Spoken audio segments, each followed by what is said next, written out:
Hello and what's up everybody, it's ThunderBob here, and tonight we are looking at some more Diablo 2 Resurrected. Specifically, we're looking at patch 2.4. This is a balance patch, which is coming to the public test realm next week, January 25th on Tuesday. And this is the first major balance patch, not only to Diablo 2 Resurrected, but to Diablo 2 in more than a decade. I'm very excited for this. They have released the full patch notes, and we're going to be going through some of the highlights. I'm not going to go line by line, but I'm going to be talking about some of the more important and larger changes, the changes that I have some personal experience with and some insight on. We're going to be doing a little bit of theory crafting on a few builds and a few of the changes. There are other coverage out there where people go line by line. It's been an hour or two. I'm not going to be doing that. I'm going to be looking at some of the major changes and the changes specifically that excite me. So this is going to be a little bit of a shorter and more focused video. So let's go ahead and just jump right in. Okay, so most of this is just, here's the information on the patch, PTR focus, major things that they want people to focus on the PTR, and then we get into the goodies here. Class changes first. Now I want to touch on Amazon. I've read some theory crafting online about Impale and the possibility of Impale to be used for Ubers. It seems like because it's uninterruptible now and always hits, plus the changes to dodge and avoid, I think may give enough defense and enough damage for the Amazon to be able to take down Ubers. I don't know that they're necessarily going to beat a Smite Paladin, but I think they may be competitive in this area finally, which is pretty exciting. All of these changes are pretty cool. It's a little odd that they removed the synergy on a lot of these from Lightning Fury, meaning Power Strike no longer requires Lightning Fury. They've bumped up all the other synergies to make up for it. But the thing is, Lightning Fury is still probably going to be the best skill. So like, if it's a hybrid build, they're probably still going to be bumping up Lightning Fury, and you're not really saving points. But I guess if you're going specifically for, a melee build, then you do benefit from not needing to synergize with Lightning Fury anymore. Another one I want to touch on is Plague Javelin. I'm pretty excited by this change. So Plague Javelin, I think, is going to be another skill that the improvements here could make it competitive even with Lightning Fury. Big changes here. So duration is being lowered to 3 seconds, and we'll jump back to this in just a minute, but this is huge. And then the damage increase from 10 to 14%. That's pretty substantial. With 20 points, that's what, 80% more damage. And then the casting delay reduced from 4 to 1 second. Usually on a group of enemies, you don't have to throw a bunch of these out because the area it covers is pretty large, but it will let you cover multiple packs of enemies, like if you're doing cows or something. And then casting delay, it basically, there's been major changes to casting delays overall, where if an ability has a delay still, it won't impact the other abilities. So you could use this with other abilities that have cooldowns. It's not a huge change here, but just want to acknowledge that. Now, we're going to be going to some different calculators to do some theory crafting here. This is a pretty built up Plague Javelin Amazon, like pretty standard build actually per max roll. And let's look here. It does 114,000 max damage at level 45. Now, this is over 20.6 seconds. My understanding is the damage is not being adjusted just the length of time it takes. So before you were doing 114,000 damage over 20 seconds, you'll now be able to do 114,000 damage over 3 seconds. That's a substantial increase. And not just that, it's also doing 80% more damage for those increased synergy bonuses. So you're talking, a considerably higher damage than it currently is, plus it's doing it much faster. And Plague Javelin already was a pretty viable skill, so I'm kind of excited to check this out. I wonder how it'll compare to Lightning Fury at the very, very high level. Most of these are not super exciting. The dodge and the avoid, like I mentioned, will help melee substantially. Could also have some impacts in PvP. I'm not a huge PvPer, so I'm not going to give a lot of insight on it. But I think they do need to take that into consideration. You don't want to ruin, PvP experience, even though I'm not big into it. I kind of watch it from a distance and definitely can respect the people that are good at it. I'm not by any means. Um, but I don't think they should necessarily hurt the PvE experience, for the PvP experience. I wish there was a way to balance them both, like perhaps making some of these changes specific only in PvE, or, if a certain skill is increased damage, maybe make it only that increase in PvE. I'm just spitballing here, but I think they should take that into consideration. Bow and crossbow, they did not go as heavy here as I had hoped. I really was hoping for a change to multi-shot, removing the 25% damage reduction. That didn't happen, though strafe, they did remove that reduction and also gave it an attack rating bonus. So I think I might actually try a strafe Amazon. I had one way back in the day. Guided arrow, I was hoping they would actually allow it to pierce at least once. I remember the days of endless piercing guided arrow. This is a kind of nice damage bump. Not huge, but it will be noticeable. And I think for bosses in particular, which were kind of the slow point for the bow Amazon, it will be a very welcome change. Magic arrow also will help you deal with those physical immunities if you're not going with any of the elemental arrows. And then, of course, the changes to exploding and immolation and the lower mana cost and increased scaling, all of that is beautiful. Though we don't know quite final numbers, I do think that these will be much more usable than before. Assassin, I'm not going to talk long on Assassin, at least the martial arts tree. I don't have a lot of experience with it. Honestly, it's probably my least played character build, but I am excited for these changes. Some of these seem just insane, the way that they're changing your charges and the way that you build charges and the way that the damage scales. All of that, I think, will make Assassin much better. And the changes to Dragonflight in particular are super exciting. Being able to bounce around the battlefield, almost a teleport for the Assassin in a way. I'm very excited for that. And maybe it'll make Enigma not as required for PvE on a martial arts assassin. Same thing with Shadow. Nothing major here. Casting delay changes are, of course, welcomed. Yeah, nothing that exciting there. Traps, though, this is a big one. The removal of Death Sentry as a synergy to the majority of these skills is pretty exciting, though it's kind of an odd one. It's kind of like the removal of Lightning Fury for the Amazon, in that most trap builds largely revolve around Death Sentry. You get the most damage out of Lightning Sentry currently, but you use that to kill your first enemy, and then you let the explosions from Death Sentry kill everything else. And you have to put points into it to increase the radius. I suppose if you have plus 25 to all skills, it might be enough. But if you want to clear your entire screen, I think you might still have to put some points in there. So it's kind of an odd one. Wouldn't have been necessarily the synergy that I would have removed from these skills, but it's still welcome to have fewer points, for some of these builds. Changes to the fire traps also very, very awesome. They're not huge increases on Wake of Fire. Wake of Fire was already pretty good, and actually through Normal and Nightmare was the optimal way to level. But the changes to Wake of Inferno, which was a pretty weak skill in my opinion, is very, very welcome. Fire Blast as well, increased damage on all these synergies, the removal of one synergy. That was already a pretty good skill for like lightning trappers to get some fire damage, so that's pretty awesome. And then the changes to Blade, Fury, Sentinel, and Shield. I've never really played a Blade Assassin. I've always thought about it, and I feel like I might need to try one. I don't have a lot of experience to be able to speak to it, but these damage increases on some of these are just insane.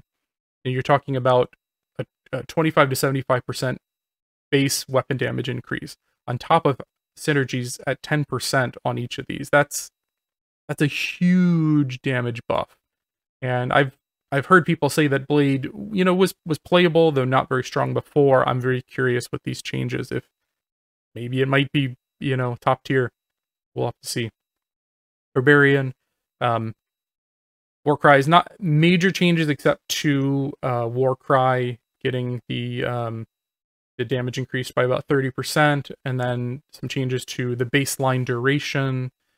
Battle command, baseline duration increased as well. Grimward is another big change. This one is interesting because the skill makes the enemies flee, but now it also will slow and increase the damage that they take. But if they're fleeing, I guess they're fleeing slowly. It's just kind of a weird combination. Grimward, I don't know anyone who's ever used it, because why would you when you can hork the body instead? But it's an interesting change, and maybe it'll make it worthwhile, but I still doubt many players are going to use it. The throwing mastery. The changes to the elemental trees are pretty enormous. Just the casting delay change alone will make so many builds more viable. One skill won't lock out all the others, so you could use Molten Boulder, which has now a 1-second cast delay, and then use, Fissure, or use Volcano, or use, Hurricane in the meantime, before you'd cast any of those abilities, and it would lock you out from all of the other casting delay skills. So that is a huge change. The increase damage on some of these, welcome, especially the fire. Fire was, I think, a little underpowered. Most people played the Windy Druid. I've got some videos showing off pretty powerful Windy Druid. I do have some excitement behind the changes to Cyclone Armor and Hurricane being castable in Werebear or Werewolf form, and I did like a little bit of theory crafting on like a build that might work, something like this. You go the 4 main wind abilities, you put your 20 points in Oak Sage, and then with just 3 points in Werebear and Lycanthropy, you could have an additional 95% health. So you'd still be able to do your normal Windy Druid, throw up your Hurricane and just let that kill most everything. But then you would have your 125% life bonus, and now you can have an additional 95% life, plus the 25% defense just from 3 additional points over here. You might have to do without your Grizzly, depending on, your level and everything. You might have to take a few points from Oak Sage or whatever. But, I'm at level 93 with the points I've used here. So, yeah, I think this is kind of an exciting change. You could do a Windy Druid that could do everything in Werebear or Werewolf form and just get all the benefits of that. So you could even try to build, I was theory crafting about trying to get down to Fury, like maybe no Oak Sage. Yeah, I'll do that. I mean, you could almost make, a Fury Hurricane work, though I don't know if you'd have enough attack rating, and then you wouldn't get the speed bonus, though most of those points are front-loaded. But I'm at 99. It's kind of tight to go that route. I'm still theory crafting around a hybrid build in that regard, but at a minimum, you could get a build that gives you way more life and still being able to cast Hurricane and make benefit of kind of the normal Windy Druid build. Yeah, so crazy changes to the elemental skills. Shapeshifting as well, some interesting stuff here. This was a late addition, changed how attack speed is determined while transformed as a werewolf. It sounds like this will be a buff where, like right now, pretty much a werewolf is only impacted by the attack speed on their weapon, is my understanding. And I think this will impact that, though I don't 100% know what that means yet. We'll see when the PTR goes up, but I'm thinking this is a good thing. It will help with the difficulty in getting to the right speed and may let you use some weapons that were not viable previously. Rabies is another interesting one. It's getting some increased damage through Poison Creeper Synergy being increased from 18 to 20, and then more attack rating, which is nice. Rabies was already like close to being viable, so just a little bit more damage I think would help a lot. Fury, some extra attack rating. Fury was already a pretty fun and decent ability. Again, it changes to the attack speed, and I'm hoping this is beneficial. It sounds like it will be. I don't know that it's going to go back to how the melee attack rating was bugged when the game came out, but it'd be cool if you could get to some of those speeds. Maul, increased damage. This would be interesting for werebears. Shockwave, Fire Claws. Fire Claws I'm actually pretty excited about, and I might bring up some theory crafting here. Okay, so this is like the pretty standard Fire Claw build. It was doing close to 15,000 damage with, pretty high-end gear. And it required all of these synergies, but they've actually removed these two synergies. We're just going to zero these out. So you can actually max this build out, at least the standard one, by level 59 now. And it's actually doing more damage because they increased the damage of Fire Claws by 75%, but they only took away those two synergies, which equaled less than 50%.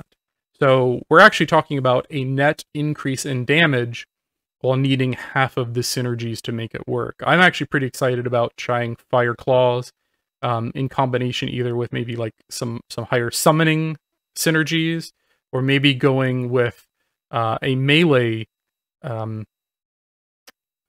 Druid as well. Either maybe go down to Fury with the remaining points or try Werebear.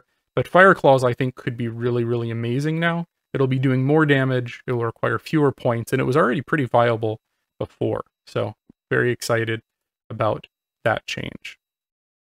The summoning skill changes are also pretty insane.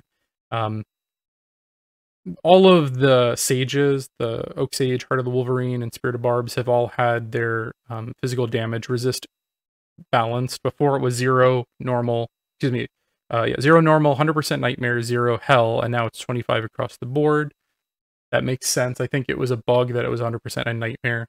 And then the average life values have all been basically made more balanced. Before, any pet that a druid would cast had like a random value, and now I believe it's going to be standardized, which is nice. The way that Thorn's damage is changing is exciting, though I don't think we have enough information yet to know if it's good or bad, but it's going to be like a flat number instead of a returned value, and also it will always activate even if the enemy whiffs, which is actually might make it good.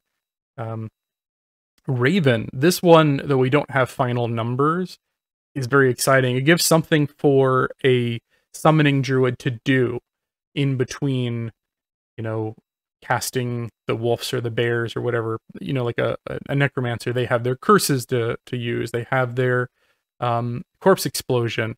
The druid before, for most summon builds, really just sat there and let their pets kill everything. But now they'll have ravens that they can cast periodically. And if it's fully synergized, I'm hoping that this is actually a pretty decent skill. We really won't know until we see the PTR, but that's one that I'm definitely going to check out. The cold damage they added to Spirit Wolves, that's very, very cool, and I love the theming on it. The differentiation between the two wolves. Before they were so similar, there was really no point in picking one or the other. I wish they would allow you to use all three of these, or at least like a wolf and the grizzly at the same time, but that's not in the cards currently. That's how Project Diablo 2 kind of resolved the issue of the sucky summoning druid. But with these changes, I'm kind of hopeful that the summon druid will actually be viable. I'm also interested in the increased poison creeper. They added a synergy to it, and they also increased the damage scaling significantly, whatever that means. There's a lot of this where until the PTR is actually out, I don't think we're going to know what is good and what is not. But I'm curious because Poison Creeper was terrible before. And I'm very curious if, by synergizing it with Rabies and the increased damage, maybe it'll be good now. Yeah, so Summon Druid, I am very, very excited about and have some thoughts about new builds that we could build around that. When it comes to Necromancer, I'm actually, when the ladder comes out, I think my plan is to make a hardcore Necro. I'm going to go into the hardcore ladder, which is a first for me. I had a 92 Fury Druid in hardcore 10 years ago, and it died, and I swore off hardcore. I said, never again. But I think I might try it again. I might hate myself for it, but I'm going to try it. The change to Race Skeleton Mage, I don't think it's enough.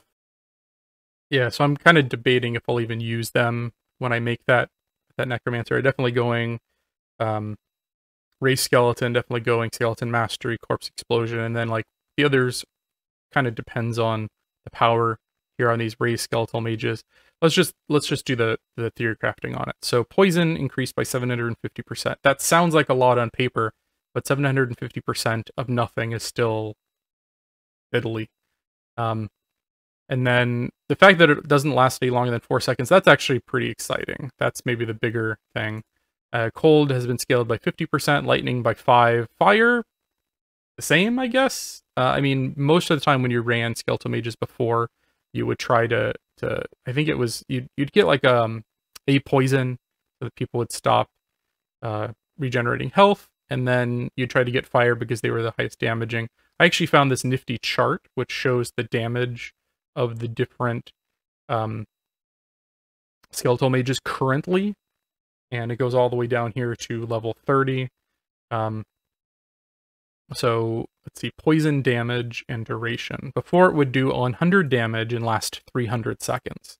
So if it's 750%, what's that? That would be 7.5 times. So it's like 700 damage. Am I doing that right? Yeah, I think that math works out. Like 750 damage, a little more, over 4 seconds, which isn't that much. That's like, remember, Plague Javelin was doing, 150,000 damage, theory crafted damage.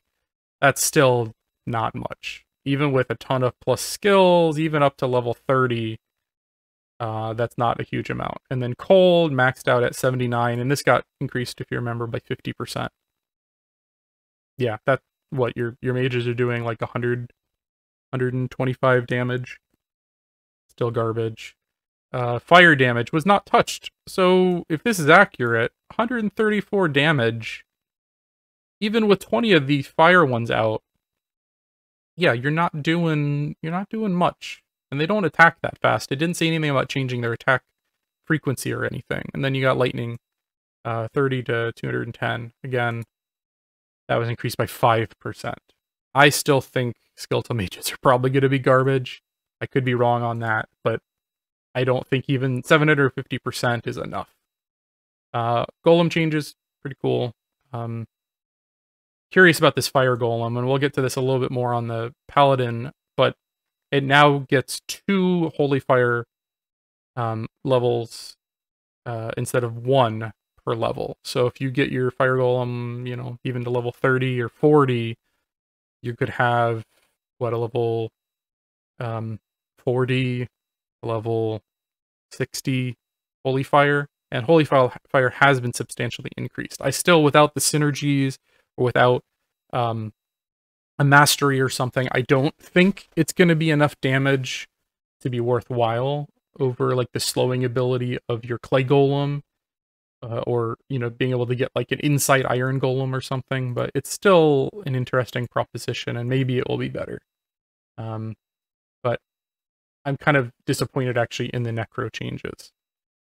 This one, Bone Spear and Both Spirit both got some decent damage increase through synergy increases. For PvE, I still don't know if this is going to be enough to make Bone Spirit, but Bone Spear may be more usable. Bone Spirit's still a single target.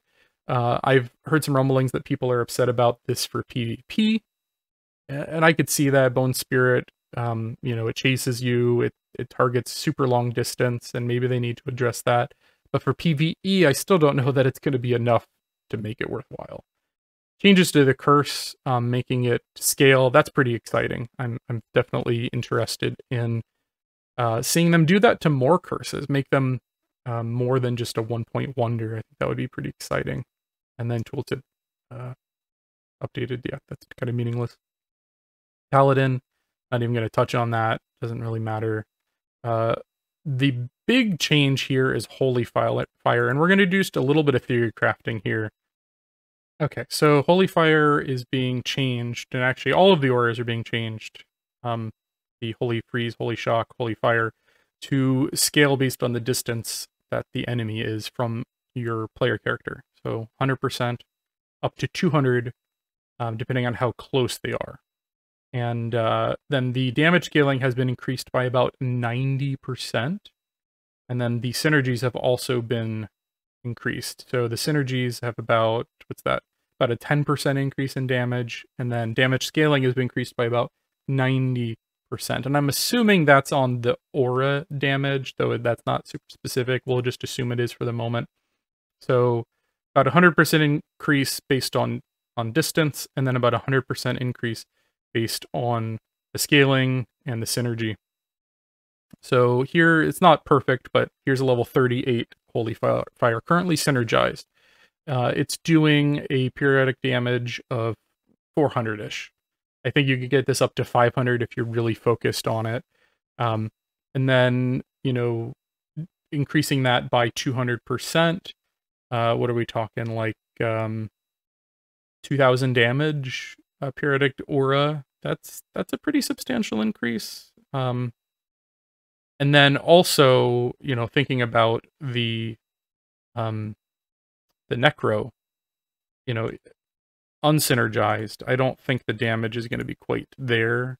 You know, you're talking about, even if you give this 90% plus the 100% for the range on it, you're still talking about hundreds of damage and not thousands of damage, even, you know, at level 38 here, which is probably realistic for a decent Necromancer to reach. So I don't know that the Necro's Fire Golem's necessarily going to be amazing, but I do think Holy Fire could actually be decent on a Paladin, especially if you use like Dual Dragon or what is it, Hand of Justice. I think those items together, they do stack and could increase the damage substantially. And you know, you got that new Flickering Flame helm, so I think Dragon would probably be better in this case. But this is definitely one I'm going to keep an eye on, and I do wonder if the scaling might just be a little too much here, but we'll have to see. The other shocks, interesting. Holy Shock was already pretty great. You know, Dual Dream is Tesla Din is one of the best builds in the game, to be honest. I've got one on single player I've messed around with. You can check out some videos on the channel here. It's amazing. And being able to do 100% more damage of the aura-based damage is pretty exciting, though most of that build's damage did come from your physical attack. So I don't know that that's going to necessarily make it more overpowered, but anything helps. Thorn's Change, pretty exciting. Sanctuary, still no one's probably going to use it. Conversion going to 90%, that's just kind of funny. I don't think anyone will still use it. This one's going to be interesting for PvP. Again, I'm not going to comment a whole lot, but I do hope that they take that into consideration. And then for PvE, I still think it's not going to be amazing because it's single target. I've got a video showing a very, very high-end Fist of the Heavens build for PvE, and it could kill anything in one shot, basically. But, you know, even with a 0.4 cooldown, you're standing in place and casting and killing one enemy at a time. I don't think it's that effective, but it's better than nothing. I think for PvP, it's crazy, though. Down to Sorceress. This is probably the class that I've played the most over the years and have the most experience with. Frost Nova, I still think even with this 25% scaling, it's not going to be doing enough. No one's really going to use it, but it'll be nice for low level. Blizzard, really the casting delay changes is most impactful, I think, to the Elemental Druid and the caster Sorceress. You know, you can now cast Frozen Orb and Firewall, or Frozen Orb and Blizzard together. You know, like you would have never thought about, maybe I should use both of these skills together because of the cast delay. You never would. Things like Meteorb, I think, are going to be substantially better because now you can actually use Orb and Meteor together and, you know, Fireball in the middle there and substantially increase the possible damage. So this is exciting. I think this is a major improvement. The armors I really don't care that much about. Yeah, they're a little bit better, but I'm not going to touch on them too much here. Lightning, Nova gets a synergy, 5%. So that's a decent bump, but I don't know if it's going to be enough. You know, Nova, you have to get in the face of the enemies, and I'd have to do the math on it. I still don't know if it's going to be amazing, but that used to be when this game came out, I think, one of the first builds that really was kind of the meta build. And it definitely fell by the wayside when they added synergies and they didn't touch Nova. I just don't know if that's going to be enough. Thunderstorm, pretty exciting that they did touch on that.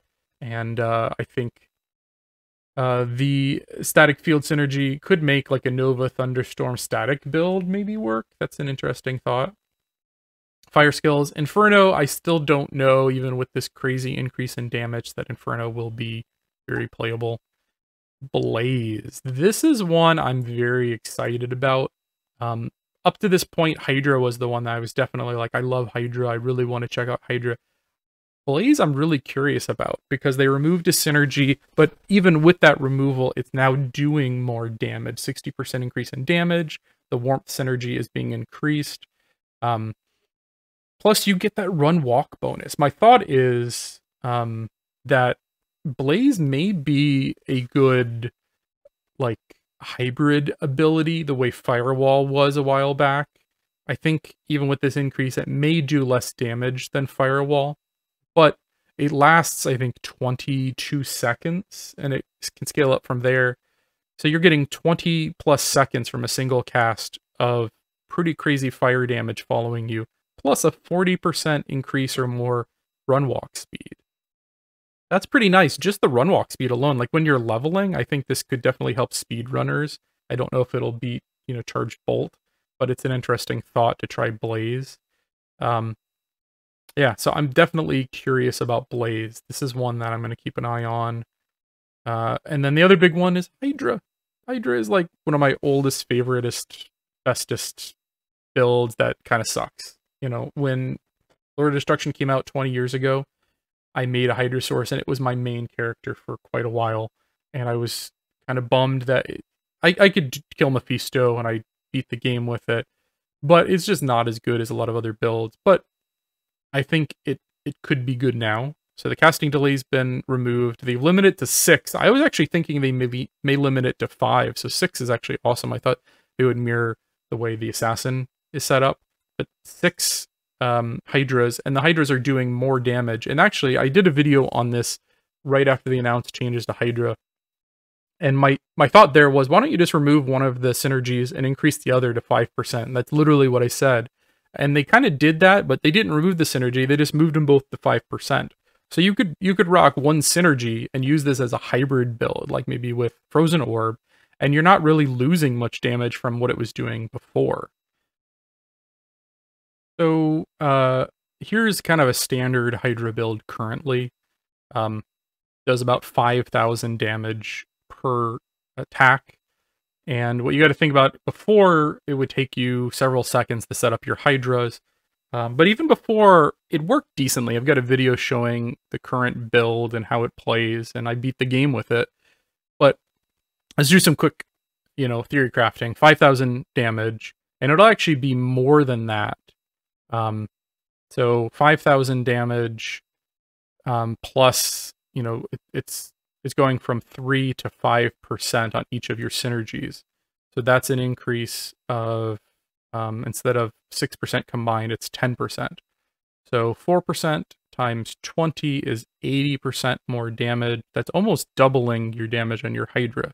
So let's just say we'll theorycraft like 8,000 damage, just to be kind of fair here.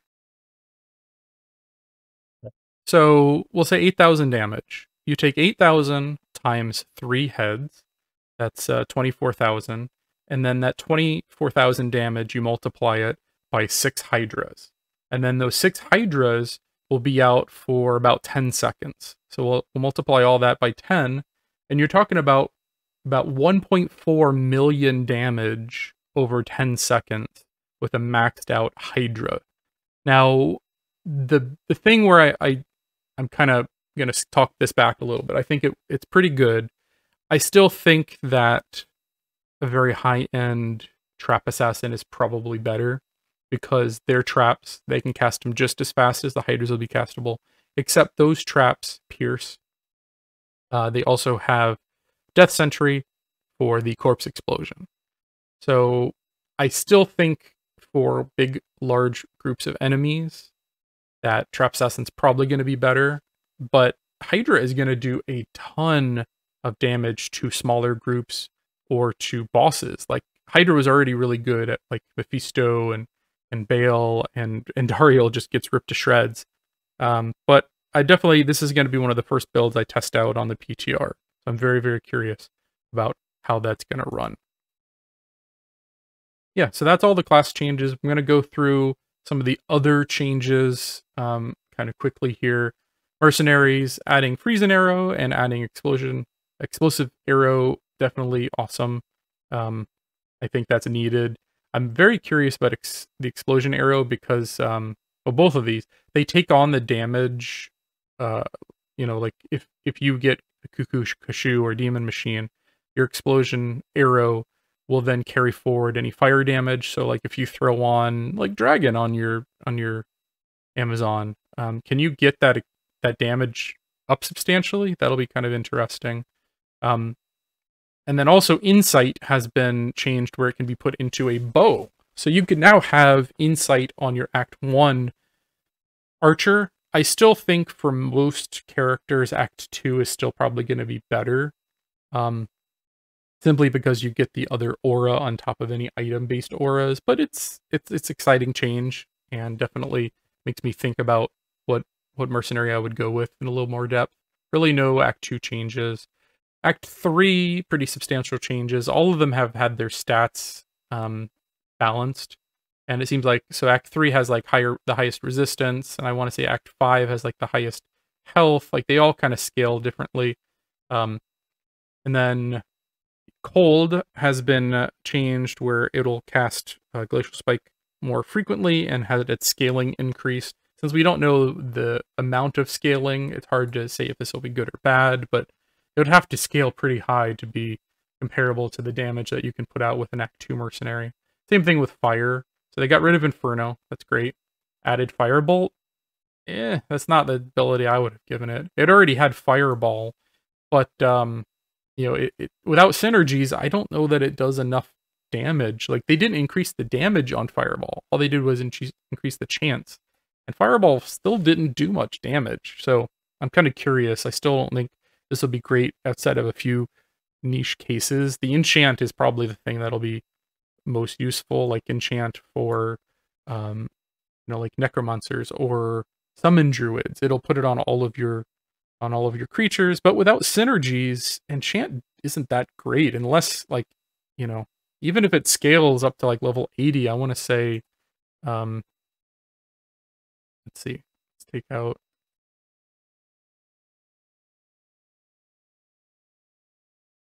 okay, so that's unsynergized. Level 27 is adding about 700 damage. Oh, okay, that's with yeah, it's adding 150 damage at level 27. I think even at level 50, it doesn't scale, into the thousands of damage. But on 20 skeletons or on, a bunch of your summons, I wonder if that'll work on your ravens. I'm not sure. I don't know if they're targetable, but it may be enough in high quantities. The attack rating bonus is really nice, though. I think for any melee character, that's better than the Blessed Aim Act 2 Mercenaries. But I just don't know, unless they scale this just incredibly, that the damage is going to be there for it. And then why do they cast it on themselves? Like the Act 3 Mercs, they very rarely melee attack. That's kind of weird. Static Field, this is huge. And I was thinking about this, and I don't know if it's necessarily as good as some people think, because at first I was like, oh, that will help with your immunities that you can't deal with.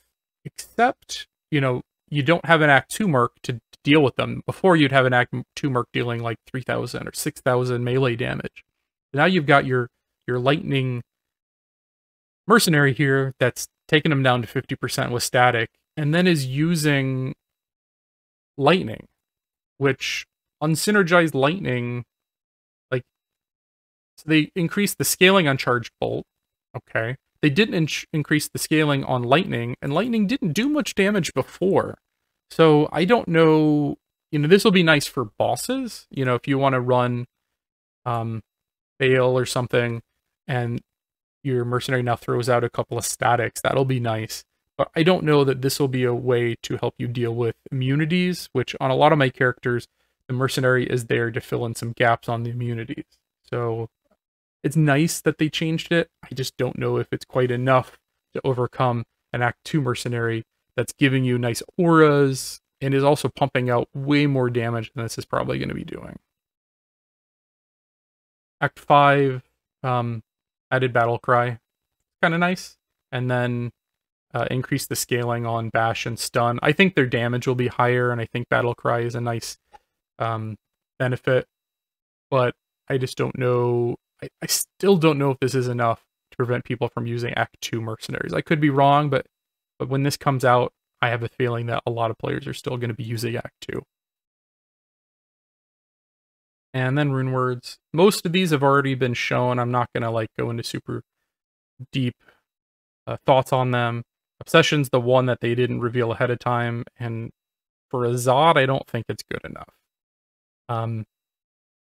Why even have a Zod in a caster weapon? It doesn't make sense. I don't, if they just change Zod to, I don't know, a low or something kind of in the middle, or even lower, this isn't good enough to warrant high runes, in my opinion. There's some specific scenarios, I think, where it could be comparable to a Hodo and a Spirit, but in most cases, I think, there are better options out there for most people that might use this. I know you can get a staff that has +3 to Blizzard and +3 to your abilities innately, but even with +7 to Blizzard, I don't know that this beats. It's you'd have to really look at the math and theorycraft to see if it would beat what's out there. And you're using a freaking Zod in it. I think this needs to be changed. They should add a new melee weapon that makes use of the Zod, and then change this to something more in the middle, or a lower high rune, in my opinion. Flickering Flame, I'm kind of excited about this. This will give you 80 fire resist. So you throw this on a Merc, and it gives your mercenary and you and all of your allies 80 fire resist. That's crazy. I think this will be great also for the improved Blaze or Hydra, and even just the changes to the cooldowns. If you're doing a meteor build or something, this is definitely something to think about. I'm not going to touch on the other ones. I don't think there's anything super exciting.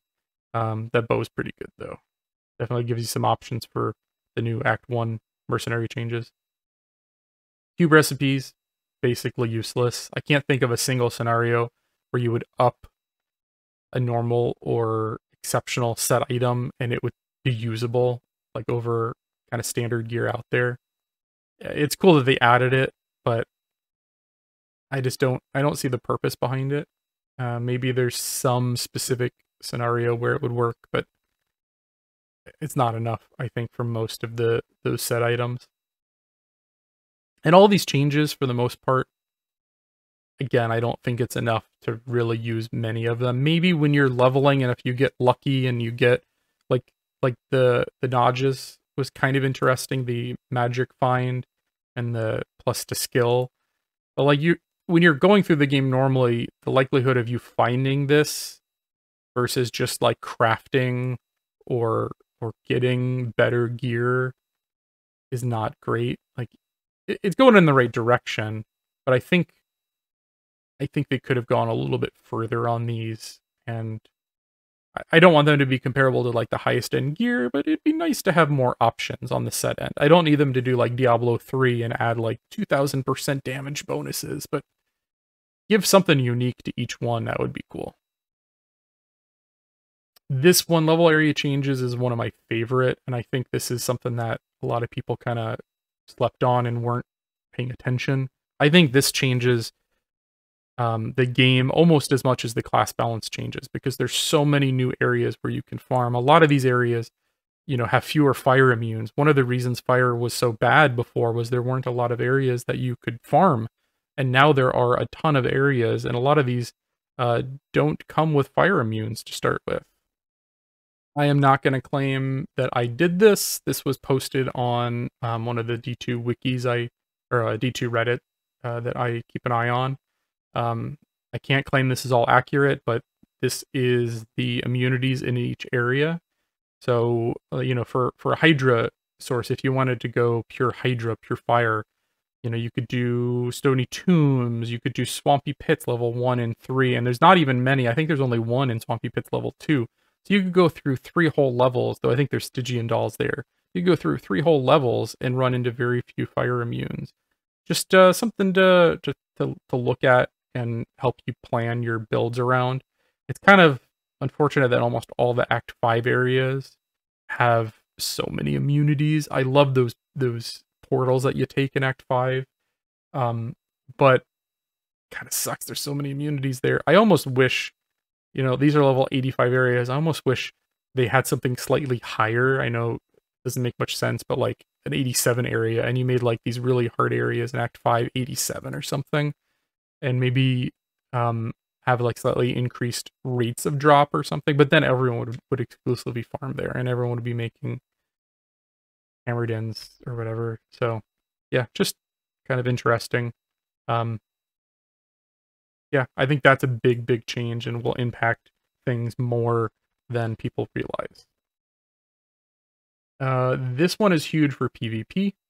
Character hit recovery will now have diminishing returns. I don't PvP much, but I've seen people like thinking that this is going to be very changing to how people PvP. And that is pretty much it. There was one other thing that I found.